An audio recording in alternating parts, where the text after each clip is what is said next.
Hi guys, welcome back to my another vlog. Okay guys, hari ni aku ada dekat Putrajaya.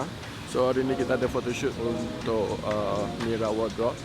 And sekarang cuaca sangat tidak mengizinkan sangat, just hujan.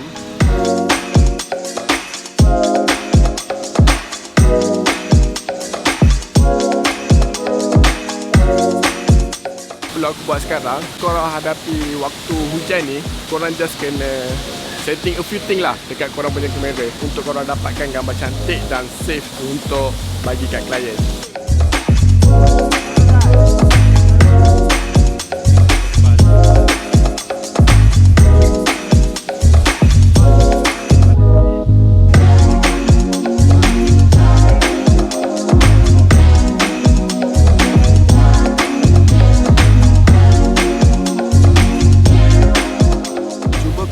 Naikkan ISO and kurangkan shutter. Biasanya shutter ni kalau untuk shoot portrait dalam 100 pun masih lagi okey.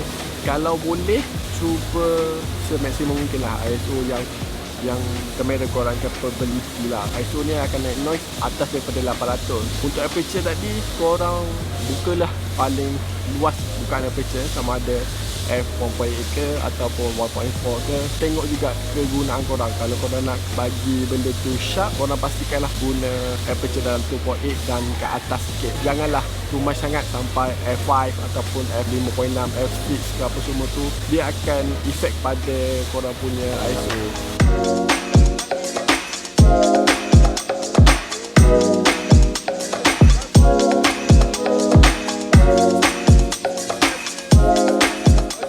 Okay guys, tip yang kedua, kalau korang shoot time hujan ni, cuba elakkan korang duduk dekat hujan lah. Cari tempat yang teduh. Macam tempat sekarang ni, dekat Putrajaya ni banyak yang tempat teduh dan ada source light. Tapi kalau boleh cubalah cari yang source light yang besar. Jangan korang duduk tempat yang teduh yang tak ada source light. Untuk source light yang besar macam tu, dia akan membantulah untuk korang punya gambar lebih bright dan nampak macam hari yang biasa.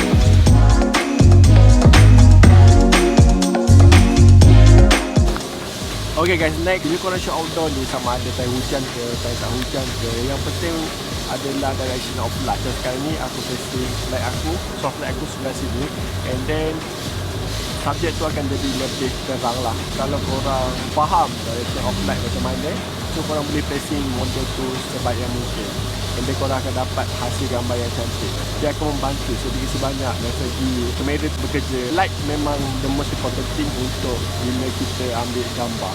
Apa-apa pun korang kena keep practice, and then kena faham light tu macam mana, apa yang korang nak. Korang kena jelas kenapa korang letak model tu kat situ, kenapa korang ambil background tu. Dia ada reason tu, satu tu diletakkan kat situ. Edit Kenapa pesan kamu? Kamera edit. So sekarang kita sedang mengadakan photoshoot di Putrajaya. Jadi jangan lupa follow subscribe YouTube kami untuk mendapatkan konten-konten yang lebih menarik. Thank you for today guys. Thank you Farha. Kau jumpa kat studio lagi. Thank you Farha. Nanti Roger. Thank you semua. Korang balik kan? Korang tak ikut kan? Studio kan? Okay, jumpa lagi sikit. Jumpa lagi Amna.